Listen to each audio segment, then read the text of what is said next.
Welcome to High Performance Hockey Podcast.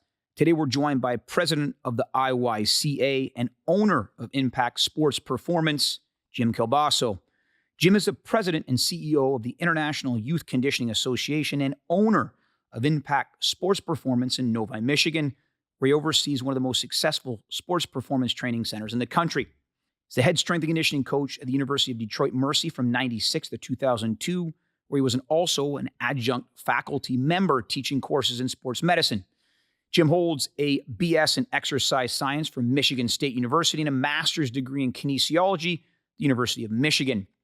Jim has been a featured speaker at clinics, conferences all over the country, and he's authored several dozen articles and numerous publications. Jim is the author of the book Ultimate Speed and Agility and wrote the curriculum for the IYCA's Certified Speed and Agility Specialist Certification.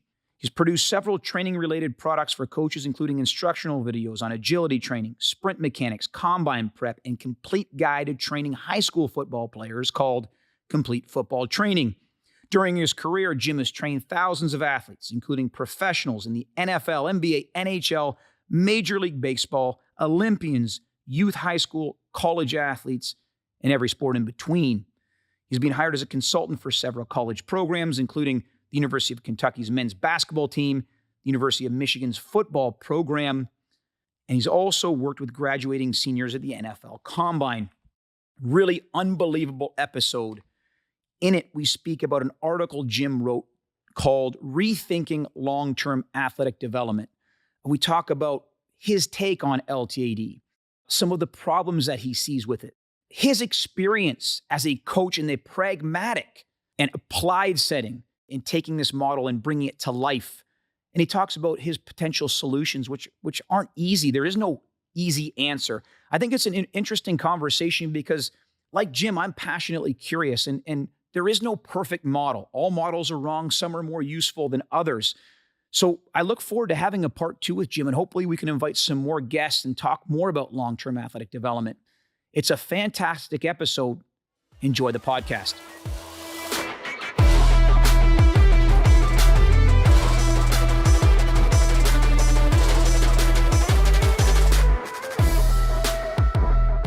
Welcome to the podcast, Jim. Thanks so much for joining us.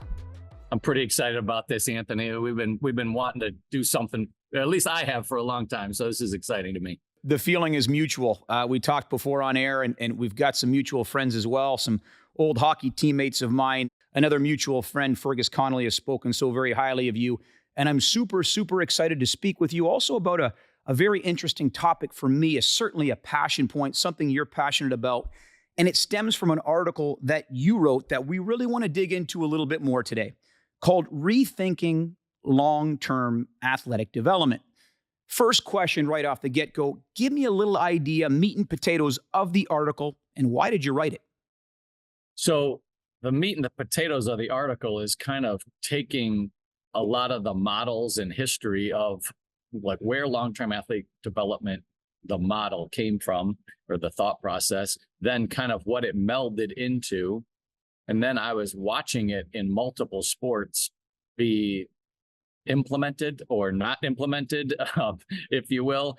And then watching these, I would say, more sports organizations try to do something with this, and then strength and conditioning coaches trying to do something, and parents really not understanding it at all. So the purpose of the article that kind of turned into a keynote talk about this same topic was to essentially say, hey, we as strength and conditioning coaches kind of need to start taking some responsibility for this working or not working by educating people around us and being more coordinators and leaders rather than sitting back saying, oh, well, you're not doing it right and you're not doing it right. Okay, well, then what can we do to do it right? And how do we involve all the parties involved so that the kids are getting what they're needing? Because if the kids aren't getting what they're supposed to be getting, then are we really even doing anything? So that was kind of the impetus of the article. Excellent. I'm sure everyone listening knows, but give us a brief rundown. What is the model? What are the stages of the model? Again, this would be for people that perhaps aren't as educated in the physical literacy or the strength and conditioning realm. Maybe it's a parent listening, Jim. What is the model? All right. So there's a bunch of different models, and it kind of started off with just like 3 stages. It was essentially like, I think they called it training to train, training to compete, and then more like a competitive group. Sure. That was back when Balyi kind of like first started thinking about all this stuff. And the thought process, I think, was really good and well-intentioned. He was trying to explain to sport coaches that there are kind of different stages. You shouldn't just be training people the same way throughout their entire lives, and that there's things that we should kind of focus on early on, get a little more serious, and then worry about winning later.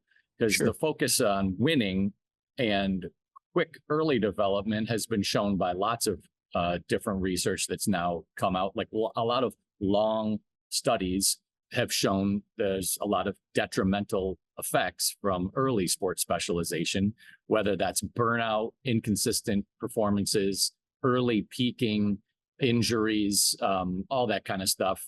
So I think he was trying to really help people understand that we have to kind of try to avoid these things. Well, he quickly realized, oh, I better add something that's more like for young kids. Sure. Like, what are kids under 8 years old doing? Because if we're not doing stuff before 8, or let's even say 11, now we're, the pool of athleticism or of athletes is kind of diminished. So he added that. Well, different sporting organizations and countries, if you will, started latching onto this and wanted to make their own versions of it. And Canada was kind of one of the leading countries to Sure. really have their own model. And they started adding in their own periods of time. And then here in the United States, different sporting organizations started creating their own, like the American developmental model from hockey, and baseball had its own, and football has tried to do their own. And, you kind of see it across the board. So if you will, I would say that there's kind of these different stages. You've got the real early childhood that's before somewhere around 6 to 8 years old. You've got the 8 to 11 type year old phase. Then you've got maybe an 11 to 15 or even up until 18. And then you've got 18 plus, and then into like elite competition.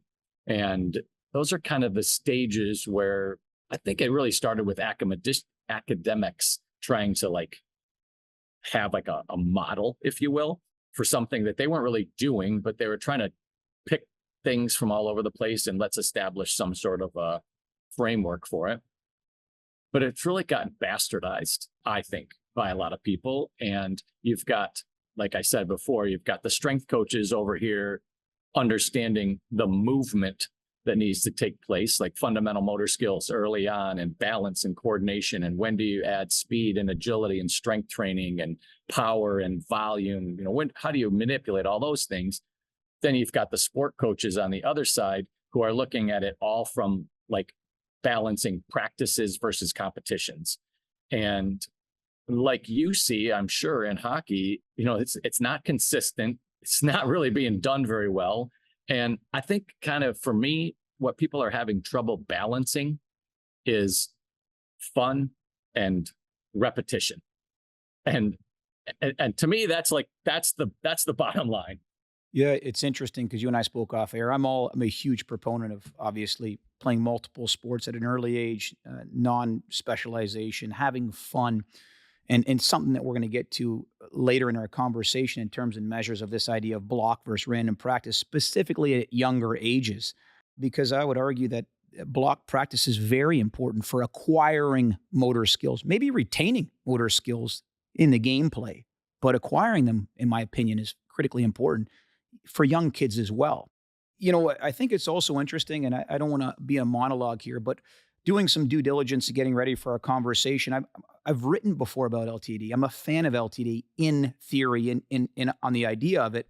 I also think it's important to decipher this idea of a model or framework. The LTAD itself, it's really under-researched, and it's based on principles such as periodization and specialization. And many would argue that it cannot empirically be tested at all. It's more of a framework than a model. Would you concur? Oh, I totally agree. I don't think that there's any way to really test this where you could control for all of the different variables that go into athletic development, and more so athletic success. And I think that's another sticking point for a lot of people, is that a lot of people look at the term long-term athlete development as like, if I bring this topic up with the wrong people, they're like, oh, you've got a formula for creating like the next Wayne Gretzky, LeBron James. And I'm like, no, it's not really what I'm saying here. But maybe, like there are some things that need to kind of take place as we go. So people are like, oh, so you think that there's only one way to develop, an athlete? Because I think it's this way, and it's not creating a wide base. Like kids have to be good at the skills. Like they gotta, if a kid doesn't have great stick handling, or doesn't know how to hit a baseball or make a basketball shot early in life, then they're never going to be as good as they can. And I don't disagree with that. Like they've got to be good at those things, but people seem to have a hard time with it being like a structure, and it has to be this way and that way. And when you turn from 6 years old to 7 years old, then something changes and it has to be this way. And the way kids mature and what they're learning and the different sports that they're playing and who they're around and who the coaches are and how interested they are. There's so many variables that I don't think this could ever be tested in real life. Very complex in nature as each kid develops differently. And I know we're trying, very similar to periodization, we're trying to create these time frames and having a favorable prerequisites for the next quote unquote ability. Quote here from an article titled "Problematizing the Adoption and Implementation of Athletic Development Models," inspired on the analysis of long-term athlete development framework by Dowling et al. In 2020. In quotes, the LTAD framework was adopted as a tool by which to rationalize, make sense of, and simplify the inevitably complex athlete development process. Here's a question for you. As a coach in the applied setting, you've had decades and decades, okay, both on the turf, on the pitch, and in the weight room. Where do you see the big problems emerging? Is it this idea that we're all snowflakes and everyone's got to have a different program? Where do you see the big problems in taking that model? I know you mentioned it's much easier if a kid's developing and you have longitudinal information and you're at a school where you see that individual literally through kindergarten and high school. We don't really have that, right? In the U.S. and North America. Where do you see those problems? Everywhere. Where do I not see the problems? I think some of the problems come from the pressures that a lot of coaches feel from their organization that they're a part of, by the parents. See, as you know, as well as anybody, sports is a business now. And these coaches at, let's just say like U12, U13, in the grand scheme of things, if any of these kids are going to be, elite athletes, they're not going to hit their elite status until they're probably in their mid to late 20s. So at 12 or 13 years old, they're still like, they're kids, they're little kids. Yep. And the problem is, if your team isn't winning some games, then the parents start to look elsewhere. Oh. And if parents look elsewhere, then there's not money to pay you, and you end up maybe getting fired, or you get kids who aren't as good, and then your team's going to get worse and the other team's better. So you get this pressure that coaches feel like. I've heard this from many coaches. I understand that my kids should be working on athleticism and that eventually speed is going to be a big part of the game. But if we don't win some games this weekend or this season, I'm going to have parents all over me, and they're going to leave the organization, and it's going to spell trouble for everybody. So I heard a soccer coach tell me, he said, Jim, if you come into our practice and you play some games and do some work without the ball, the parents would look at that like, that guy's an expert. He knows what he's talking about. There's a reason for this. he said, but as soon as I do that, which he should be doing, they should be doing some different warm-up activities and doing some things that aren't always soccer, some athletic development based stuff. He said, as soon as I do it, I've got parents saying like, I'm not paying you to play games. I'm paying you to get my kid better at soccer and to win games. So the breakdown seems to be in the understanding of like what the big picture is. And the coaches have pressure. The parents have pressure because if their kid's good or not good, and they want to be something, they're always looking elsewhere for like, well, where else am I going to get this? If we're not getting it here, then where else should I go? Then it turns into these silos that I call them. You've got parents who don't necessarily trust that they're getting everything from the sport coach. So they go to a strength coach or they go to a sports skill coach. And the sports skill coach might say something like, your kid's sport coach is an idiot because he's not doing things correctly. Well, now you're sowing distrust between the parties. The parents in general don't really know who to trust. So they're just going to kind of try to play this game here. And not to interject, but many times the parents' long-term athletic development is just an idea on a napkin. They don't even know what it is. It's a catchword, a marketing term.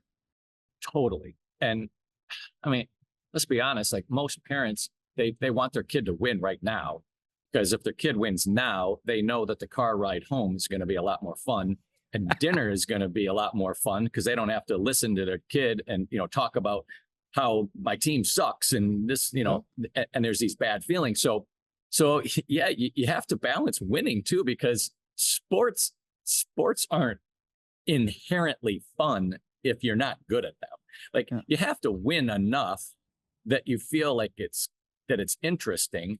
So you can't, I see some coaches say like, okay, we're not going to win a game this season because we're going to work on skills.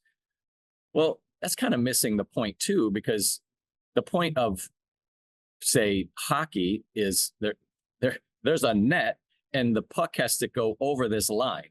Anything else besides that is like, that's not the game. Same with, there's points to all these games. So kids have to learn how to use the skills in the games and win enough that they think it's interesting and that they can have fun with their friends in the hotel room the night before the game.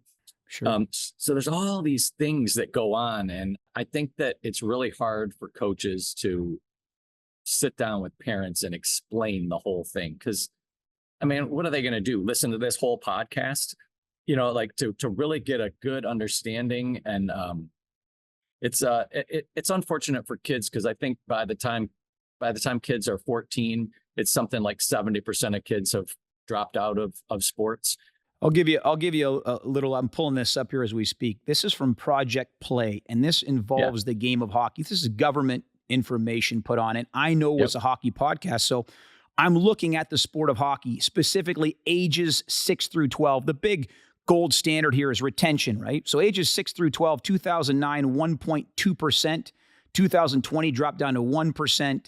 2021, 0.9%, and back up to 1%. Overall, from 2019 to 22, a delta of 17.5% retention rate for kids, and that's out of 272,000 plus kids in the sport of ice hockey. That's at 6 to 12. And I know that there's no perfect metric, but the goal is retention in those sports. And perhaps, too, I look at this for hockey, and I don't know sometimes what the answer is, and you and I are going to discuss solutions potentially towards the end. But I also hear a lot of apples to oranges comparisons. Well, they did it in Finland. They did it in Sweden. Whoa. Finland's not Sweden, and Sweden's not the U.S., and the U.S. isn't Finland. First of all, they have a club model, not a free market system model. Their coaching's different. They have a vertical integrated coaching paradigm. They don't do that. It's more of a volunteer model in the U.S. So we're comparing two things that are totally different. Yes. I want to pivot slightly, and this is where I get a little geeky. You and I laughed at the start, and you said, geez, Anthony, you sent me a synopsis here on questions. I get passionate about this. I read an article a while back, and I'm sure you've read it as well. It changed my thinking at least in long-term planning. It was written by John Kiley, 21st century periodization. And he talked about really how periodization evolved, and it came from Taylorism. This was a book written by Frederick Taylor in 1911 called the Principles of Scientific Management, I believe it was called. And essentially, we've taken this model and we've put it in, and we've literally drilled it into complex systems. And here were the assumptions that John Kiley had about periodization, essentially trying to confuse clouds with clocks, or one thing's complex and one thing's complicated. They're different. Okay, here are the assumptions. There is one best method. A plan dictates the process. Linear systems mimic complex biological systems. One can predict biological adaptation. Future training can be adequately forecasted. Top-down training approach, and universal timeline for developing and refining fitness qualities. Now, that was periodization, but for me, I look at that and I'm like, wow, that kind of screams LTAD too in terms of the assumptions. Let's remember as professionals that a model is, or a framework, are the assumptions of professionals used to make predictions. Those are assumptions. I think everyone should understand at least the assumptions of a model before we start integrating that. Does that make sense? So I want to hit on one that you have listed in your article, and these were training windows. This is a quote. Now, this is the assumption that linear systems mimic complex biological systems. This is a quote from your article. The most popular LTAD models propose windows of opportunity in which certain athletic traits may respond better to specific kinds of training. These models leads many coaches to believe that worthwhile adaptation only occurs during these periods, and that is obviously not true. Young athletes are always open to adaptation and can always enjoy the benefits of proper training, no matter where they are in their maturation. Could you expand on that for me? Sure. So as you've seen, some of these models, there'll be like a timeline, and it'll say, here's the time that you should work on speed and agility. And here's the time you should work on endurance. And here's the time you should work on strength training, and then back to speed and agility. And I don't know if the authors necessarily mean it for it to be taken like this, but the way it gets implemented is often, okay, well, when the kids are this age, we're working on endurance. And then when the kids are this age, we'll get them stronger. And I kind of think that even strength training periodization models have a lot of beliefs. People that use strict periodization models have some of these beliefs too, that you can only work on one physical trait at a time. Yeah. And that there's only one time that it's best for those traits to be, developed. And I mean, the reality is, over the course of a year, you can get stronger and faster and in better shape and work on your skills and still be able to pull back so that you can play games. Like, you can do all these things. And if you do all these things in the right doses for the age group and the amount of time that they're training with you, you can continue to get kids stronger throughout their lifespan. They can continue to work on speed and agility. They can continue to work on endurance. It doesn't mean they have to be peaking all the time. Sure. But most people don't really need to peak until they're much older and they're in a different kind of setting. And for hockey, I'll put it this way. It was a real punch in my face when I got into grad school and I was working with the University of Michigan's football team. And the strength coach at the time, Mike Gittleson, he's one of the first strength coaches in America, super intelligent guy, great coach, a lot of success. He kind of would rip me and say, I said something about, well, if you're not using this model of periodization, like, when are you peaking? And he made me feel like a complete idiot. He's like, what do you think we're peaking? When do you think we're peaking? And my immature brain was like, the Rose Bowl, and because at the time the Rose Bowl was the Big Ten, the big one. Oh yeah, the big one. And he goes, the Rose Bowl. The Rose Bowl, like, if we don't win every game in the season, we don't go to the Rose Bowl. We're happy if our guys are just on the field for the Rose Bowl. They're not peaking. And I was like, what? Like, it blew my mind. And hockey's the same way. Like, you can't peak for every single game. Certainly, you're not going to peak physically at, for the Stanley Cup or for the championship game. Most likely you're peaking from a team cohesiveness and a tactical understanding and like you've got momentum, but you're not necessarily peaking, and you're also you're not necessarily worried about, oh, we're going to just get stronger and then we're going to stop and we're going to work on speed and agility, because the season keeps going, especially in hockey. It's such a long season. When are you supposed to do all this stuff? And it can't all just be crammed into the off season, because in the off season, the kids are supposed to play another sport. So I think sometimes it gets misunderstood that we have to do things at certain times. I've seen kids throughout my entire career get better at things by working on them outside of their supposed windows of opportunity. Love it. This is my favorite quote of your article. And I'd like you to expand a little bit more, because I want to have implications here, because there's so much to it. I want to talk about both constructing practice plans and the answer to this problem or problems. And there's maybe not one, but ideas. I also want to talk about the implications of coaching. But here's the quote: "Kids are not robots, and developing athletes is not a science experiment. We don't need models. We need coaches, great coaches." Now, we can talk about fundamentals and we can break those out. Learn to train. We can talk about training to train, training to win, or train to compete, train to win, active for life. But at the end of the day, regardless of age, we're not robots. So explain that quote to me and expand on it. Give me a little bit more meat on the bone there, because that was my favorite. All right. So some of that came from my own kids' experience in sports, watching them, watching their friends, watching kids in the area, kids that I train, and realizing, like, I would see all this stuff happening. And then on the other side, I would see these models, and I'm like, how are you going to apply this stuff to that kid? Like, this isn't working, because the models suggest that all you have to do is lay out a practice plan and benefits are derived. And the reality is, if you've ever coached a sport before, not everybody's getting the same thing out of a practice, and not everybody can carry out the drills.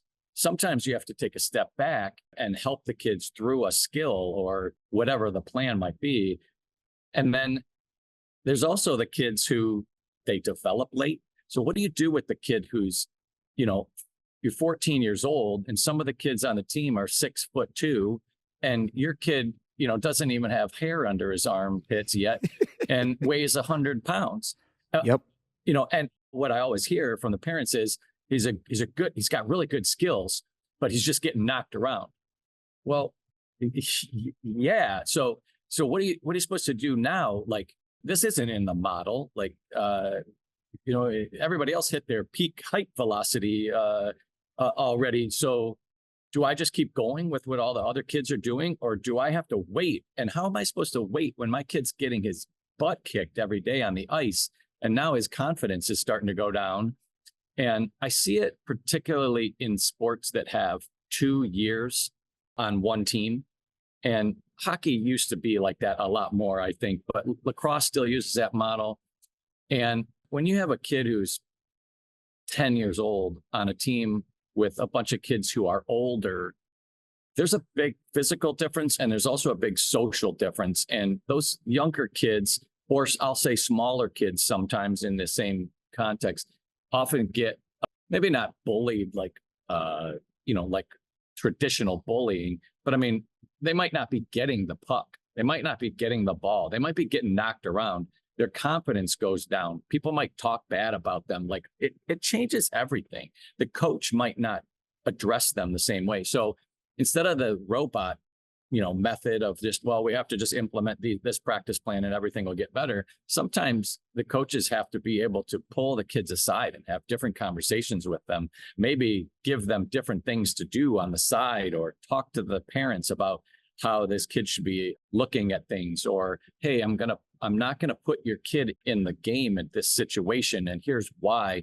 Instead, stuff just gets thrown out there. And if that young kid, the little one, doesn't play much during this season and is getting knocked around all the time, what are the chances of that kid, being like, I don't even like hockey anymore, and all of a sudden a year or two later, they're bigger and they're stronger and they still have those skills, but now they're not on the team anymore and they don't even really maybe like it. And you missed out on something because the stuff wasn't addressed because we were treating everybody the same. And I'm not saying that coaches should have to keep every kid, because you can't, and they should understand every idiosyncrasy that every kid and every family is going through, but you have to at least try. I think coaches need to try to understand some of those things. And it's interesting because it is in the article, and I will hyperlink this article because it's a fascinating read. It talks about what's not in the model: passion, coaching, great coaches trump theoretical models, social, environmental influences, parental support, coordination, etc. That will be hyperlinked. I want to pivot slightly, and I want to talk about coaching. And this is what we do for a living, right? You have been in academia, you've taught, but you've also coached, and you've coached for many, many years, decades. And I want to I want to make sure that we're also talking about age demographic. Let's start with more like active start fundamentals. Let's talk about kids that are really young, up until 12 years old. The American development model has a heavy emphasis on the ice and games, and at the expense, in my opinion, of more blocked type practice. I look at Gabby Wolf's information. I look at Bernstein and his motor abilities in terms of the academic component. Then I'm a coach myself. Block practice, I find very important for acquiring motor skills. The retaining part is the small area game. Thoughts on that? Yeah. So when you're saying block practice, there's a million ways that could be implemented. Yeah. You're talking about like, hey, we're going to work on shooting right now, or we're going to work on stick handling right now. Yeah, exactly. We're focusing on a skill for 5 to 7 minutes, right? It might be passing, it might be stationary, it might be stick handling, as opposed to that random where it's more of a small area game and they're doing many different. Yes. Okay. So when I spent some time over in China a few years back, they are huge on block practice for young kids. I mean, it's beyond block practice. It's basically like, I watched badminton is a big sport in China. And I watched the practice, and I mean, literally, like, kids are like serving against the wall for an hour straight to get really good at that. What they were missing, and what ends up happening to a lot of those kids, is they have a term, and the rough translation is, if you slam, if you drop enough eggs on the table, eventually one will stand up. Meaning, basically meaning like, just keep pounding this into them, and eventually somebody's going to not break and they're going to be good at something. Well, that's a bad model, because they're not, you're missing out on a lot of people. So I don't think that should just be bam, bam, bam, bam, bam. But the flip side of it is, that kid that's practicing the serve over and over again, they're going to have a really good serve, and it's good. And then they're going to get good at other things. So I totally think that kids should be doing a period of technical training on whatever they're playing, especially for more technically based sports. Like, if you don't have good stick handling and a shot, or skate, if you can't skate, you're not going to play. You're going to be terrible. That's right. And it's the same for soccer. Like, if you can't pass, dribble, trap, you're just running around. Basketball, you can have fun playing defense, but if you can't dribble and shoot, it's going to really limit what you're doing. It's across the board. It's all sports. But then the people that are all about block practice, they miss out on the game stuff. And the people who are all game or all block practice miss out on, let's be athletes, because at some point you have to be an athlete too. And athleticism on skates is different than athleticism, without skates. So to me, the time that a soccer or football or basketball player would work on things like plyometrics and running and jumping and cutting and moving on the ice, you have to work on skating. So I would think that there needs to be a period where you're teaching skating, another period you'd have to work on stick handling, another period you'd have to work on shooting. And then you put all these things together, because if the kids don't have the skills and you put them in a game, they're not going to be good. But if you all you do is the robotic skill stuff, then they never have a chance to implement it and see how that's paying off, and how it can kind of go together and have some free some free play and some fun. So like I said at the beginning, like this is all a big balance between fun and repetition. And it doesn't have to be every day. I don't think. You can do it at different times, but the stories about Wayne Gretzky taking thousands of shots in his garage or his backyard, he did it because he wanted to. At a certain point, kids are going to want to do stuff. I mean, I remember being in my driveway shooting jump shots like till my hands were frozen in the snow, and it wasn't enough. It still wasn't enough. Like I'm not Magic Johnson like I thought I was going to be. So, you have to have, well, you know what? I'm going to use that example because I loved basketball and I loved doing it and I practiced all the time. But the coaches that I had were so not fun and not enjoyable and not personable and treated people in a way that I didn't want to be treated. So this game that I loved, I was like, I'm out. I don't like these people. So it came down to people, and I've seen it with my own kids. Kids have to have that ignition. They have to have a spark lit that makes them want to go out in the backyard and shoot.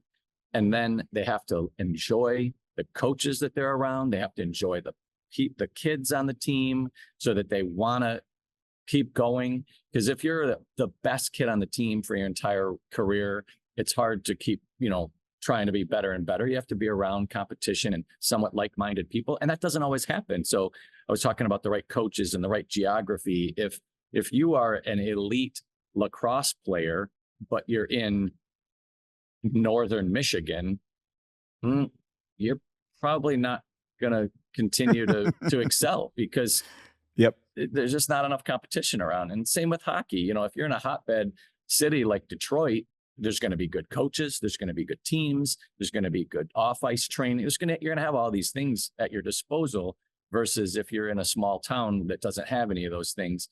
So there's just so many factors. Man, I'm getting off on a tangent. No, this whole thing is a tangent. No, it is. And we're going to talk. I want to talk about, because I've got another 15 minutes with you before you have to take off here. But I want to talk about fixing the problem. But I think it's interesting that you talked about, just to add some of my own discourse here, but coaching and people. I'm a firm believer that I've said it in previous podcasts before. Great coaches are a lot like gardeners. Gardeners don't grow flowers. They create an environment for flowers to grow, right? And I think too, that at a young age, whether it's block practice, random, however you want to do it, I think great coaches are able to know when to allocate what percent of what based on the need of the athlete. But also, even if it is the boring eat your broccoli block practice, they make that fun and enjoyable and create an environment where I call it, we call it in our hockey school, camouflage work.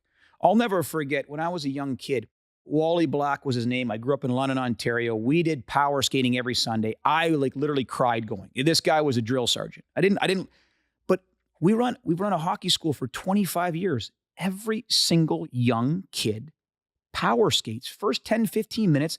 Now you might say that looks awfully boring, but if you can make that fun for a kid, that is critical, because let me tell you, skating fast, if you can't skate, doesn't make a lot of sense. You got to learn to skate first. Interesting. And also too, these were concerns and this is another, I'm just using some information here to cite. This is another article, Interpreting and Implementing the Long-Term Athletic Development Model in English Swimming. And this is views from swimming coaches. This is taken in 2010. Their biggest concerns with implementing this model in the UK for swimming were two. Especially at younger ages, not focusing enough on technical abilities at the expense of volume. So volume over technical abilities. And then this was interesting. The dangers of misinterpreting the model. The dangers of misinterpreting. So this leads me all the way up to our finale. All right, you're so smart, Jim. You're so smart, Anthony. You've got, you've talked about some issues with this. Well, how do you fix it? And that's a complex issue as well. There is no perfect solution. It doesn't exist. Obviously, you and I have spoken about the need for great coaches at every level, making the game fun for kids regardless of age. But how do we go about fixing the problem? Because it's difficult in nature.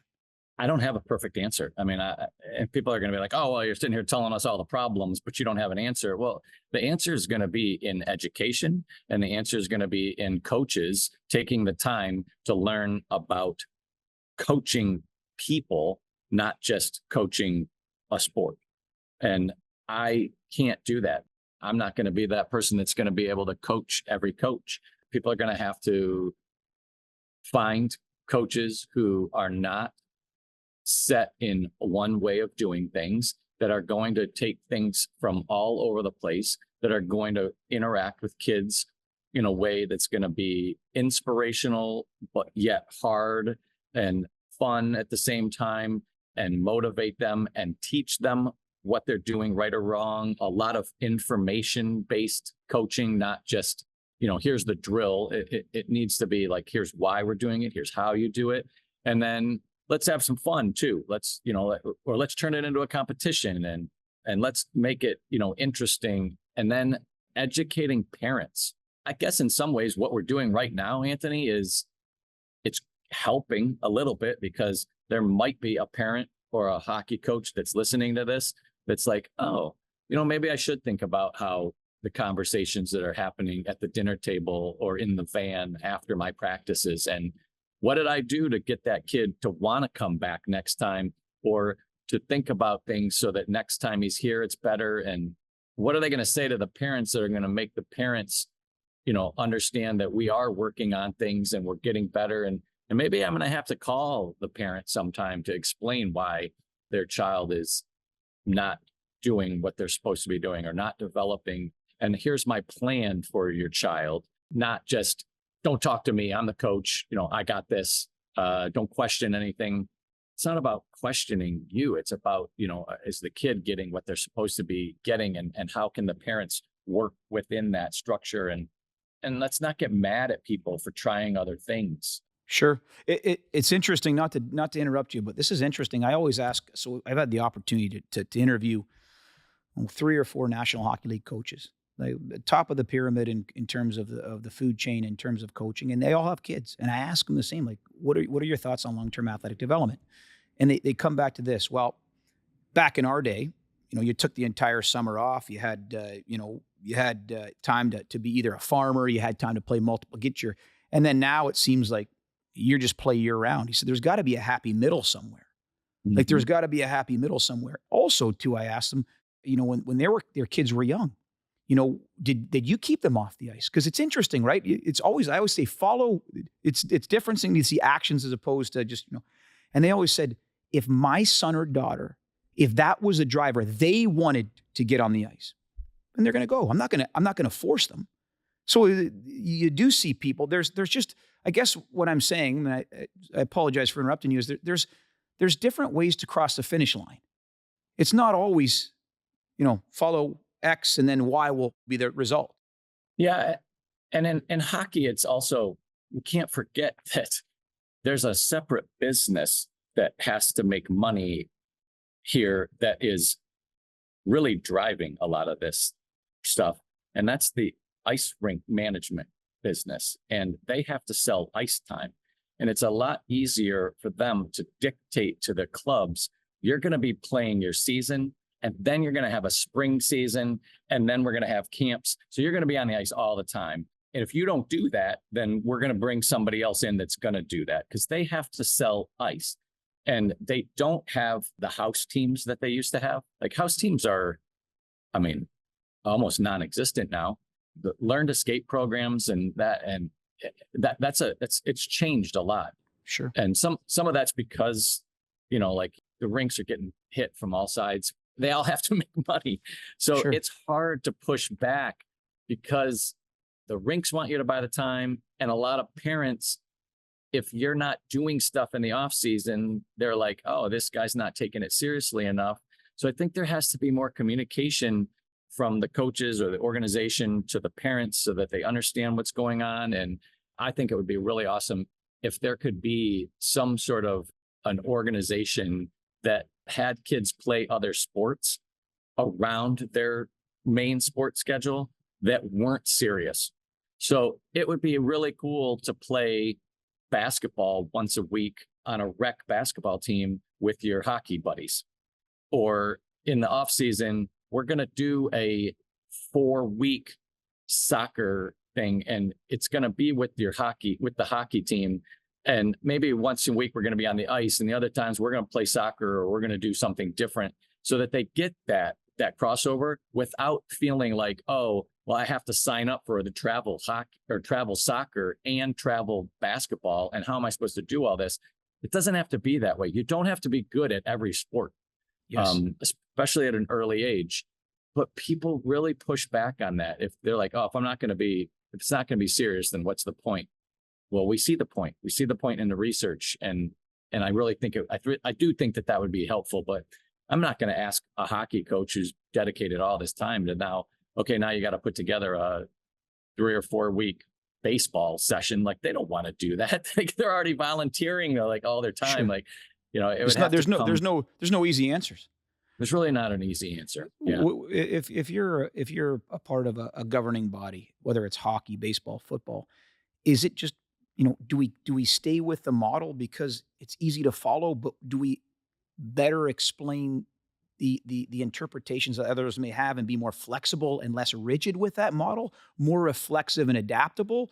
Or do you feel, it's just, it's much more individualized in nature, and it doesn't have to be so structured if that makes any sense? Do we abandon that? Yeah. Well, I don't know that we abandon it, because I think the idea from the governing bodies is they're trying to educate the masses of coaches that, like, hey, in general, like, here's what you should kind of be doing. I do think that we've swung a little bit too far in the wrong direction. And if I were the head of a governing body, I would try to rework the model to include some block practicing and include time for off ice stuff, whether that's speed and agility, strength and conditioning, or if that's other sports. Or I would try to include some time off. I would try to include some time where you're maybe playing with other people or doing a camp or doing something totally different that's maybe hockey based, but not with the same people, and not, people need to see different things and hear different voices. And I think that there should be maybe more education for coaches on how to interact with parents to help them understand what's going on. And that's the hard part. I know a lot of coaches they don't want to talk to the parents. Like, that's the last thing they want to do. Very difficult solution, and I want to respect your time. I know you got to go, but I can tell you, wrapping it up with a bow, in a perfect world, which we don't live in, right? Great communication skills, an understanding from a strength and conditioning standpoint of volume and intensity, an understanding of the sport, being a good human being and treating people with respect. I get it. You can't find that all in one individual. We have to resort to models. But we have to be less rigid in our interpretation of, hey, if we don't do this, there's problems. Like everything, it's not perfect. So we'll leave it at that today. And I appreciate your time, Jim. Thank you so much for being a guest. And it was an honor being able to learn, speak from you. And perhaps we're doing a part 2. Man, it's been an honor being on here. And I feel like if we don't do a part 2, then we didn't get through everything. I got a better one. We're going to do a part 2, and I might invite some guest speakers where we have an LTAD roundtable. Is that a deal? That'd be awesome. Let's do that. Our guest today has been Jim Kielbaso. Jim, thanks so much for joining us, my friend. Appreciate it, Anthony. This is awesome.